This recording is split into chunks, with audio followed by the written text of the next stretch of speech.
Screen پر نظر آنے والی یہ خوبصورت اور ایتہاسک عمارت لال قلعہ ہے کہ جو پچھلی کئی صدیوں سے ہمارے دیش بھارت کی راجدھانی یعنی دلی کی دھرتی پر پوری شان و شوکت کے ساتھ کھڑی ہوئی ہے۔ یہ عمارت آج سے لگ بھگ 350 سال پہلے یعنی 1648 میں مشہور مغل بادشاہ شاہجہاں کے آرڈر پر تیار ہوئی تھی۔ مزے کی بات یہ ہے کہ یہ قلعہ بھی اسی سال یعنی 1648 میں ہی بن کر تیار ہوا تھا کہ جس سال ہمارے دیش کی سب سے خوبصورت عمارت اور دنیا کے 7 عجوبوں میں شامل کی جانے والی عمارت یعنی تاج محل تیار ہوا تھا۔ ہاں وہ بات الگ ہے کہ لال قلعے کو بننے میں اتنا وقت نہیں لگا تھا کہ جتنا وقت تاج محل کو بننے میں لگا تھا۔ RH نیٹ ورک کے نالجبل فرینڈز، جب شاہجہاں کی موت کے بعد مغل سلطنت کی گدی پر چھٹے بادشاہ یعنی اورنگزیب عالمگیر بیٹھے تو پھر ان کے دور میں اس قلعے کے اندر ایک خوبصورت مسجد بھی بنوائی گئی تھی۔ اس کے بعد مغلوں کا دور ختم ہوا، انگریزوں کا دور آیا اور پھر انگریزوں نے بھی اس قلعے کو ایک سینٹر کے طور پر استعمال کیا۔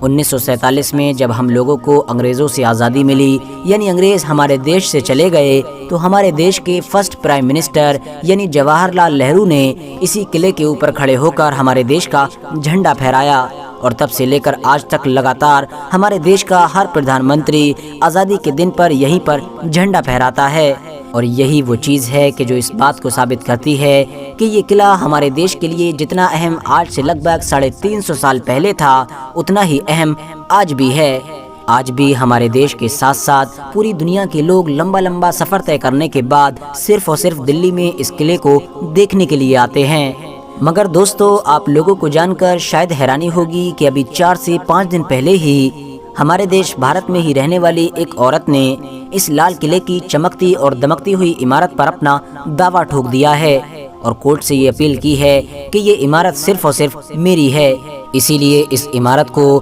قانونی طور پر جلد سے جلد مجھے لوٹا دیا جائے۔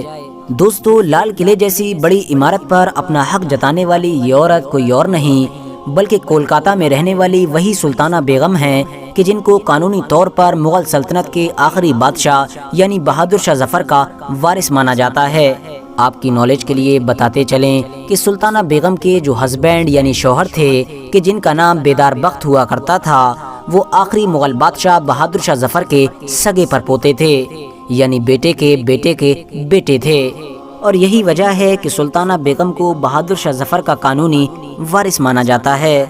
دوستو، سلطانہ بیگم کے وکیل نے کورٹ میں جا کر یہ دلیل دی ہے کہ آج سے لگ بھگ 150 سال پہلے یعنی سن 1857 میں کہ جب بھارت کے لوگوں نے اپنی آزادی کی پہلی جنگ شروع کی تھی تو انگریزوں نے آخری مغل بادشاہ یعنی بہادر شاہ ظفر کو زبردستی غیر قانونی طور پر اس قلعے سے باہر نکال دیا تھا، جبکہ یہ قانونی طور پر انہی کا قلعہ تھا، اور اس طرح سے اب یہ قانوناً ان کے وارثوں یعنی سلطانہ بیگم کے پاس جانا چاہیے۔ حالانکہ دوستو، کورٹ نے بھی سلطانہ بیگم کی اس اپیل کو یہ کہتے ہوئے خارج کر دیا ہے کہ آخر تم لوگ 150 سال سے کہاں تھے؟ اگر واقعی تم کو لگتا ہے کہ یہ تمہارا مالکانہ حق ہے تو تم کو اس کو لینے کے لیے پہلے آنا چاہیے تھا۔ یہی وجہ ہے کہ اب سلطانہ بیگم کے وکیل نے یہ فیصلہ کیا ہے کہ وہ اپنی اس اپیل کو ہائی کورٹ سے بھی اوپر لے کر جائیں گے، یعنی اب وہ اس چیز کے خلاف سپریم کورٹ میں یاچکا دائر کریں گے، کیونکہ سلطانہ بیگم کے وکیل کا یہ کہنا ہے کہ کورٹ نے جس دلیل کو دیتے ہوئے ہماری یاچکا کو خارج کیا ہے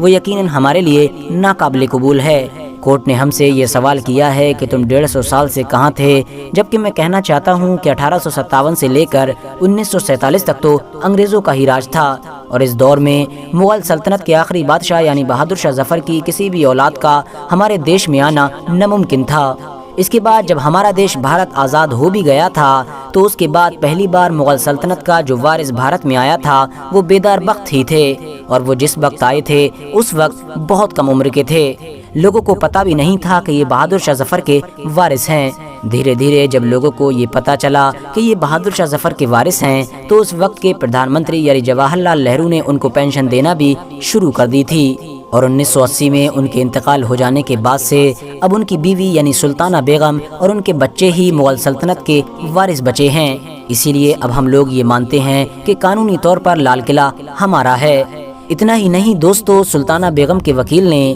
پترکار کے سامنے سلطانہ بیگم کی پرسنل لائف سے جڑی ہوئی کچھ چیزیں بھی شیئر کیں، اور بتایا کہ کس طرح سے حد سے زیادہ کم عمر میں بدوا ہو جانے کے باوجود بھی انہوں نے اپنے سارے بچوں کی پرورش کی ہے، اور آج بھی وہ ایک مغل وارث ہونے کے باوجود بھی غریبی کی زندگی گزارنے پر مجبور ہیں۔ حالانکہ دوستو، سلطانہ بیگم کے اوپر ہم آلریڈی ایک ویڈیو بنا چکے ہیں جس میں آپ لوگ یہ سب کچھ جان سکیں گے کہ آخر کس طرح سے انگریزوں نے آخری بادشاہ یعنی بہادر شاہ ظفر کو اپنے محل سے نکالا تھا، رنگون میں بھیجا تھا، اور اس کے بعد کس طرح سے ان کی اولادیں رنگون سے ہمارے دیش بھارت واپس آئی تھیں، اور آج ان کی ساری اولادیں کہاں ہیں، کس طرح سے زندگی گزار رہی ہیں، اور سلطانہ بیگم کا بھی کیا حال ہے۔ فی الحال اگر آپ لوگ اس ویڈیو کو دیکھنا چاہتے ہیں تو ڈسکرپشن میں موجود لنک کے ذریعے سے دیکھ سکتے ہیں۔ آج کی اپنی ویڈیو کو ہم یہیں پر ختم کرتے ہیں۔ ویڈیو پسند آنے پر نہ صرف ویڈیو کو لائک کریں بلکہ اپنے فرینڈز کے ساتھ بھی ضرور شیئر کریں، اور اسی طرح کی نالجیبل اور ہسٹوریکل ویڈیوز ہمیشہ دیکھنے کے لیے ہمارے اس چینل کو سبسکرائب کر کے ساتھ ہی میں بیل آئیکن کو بھی پریس کر دیں۔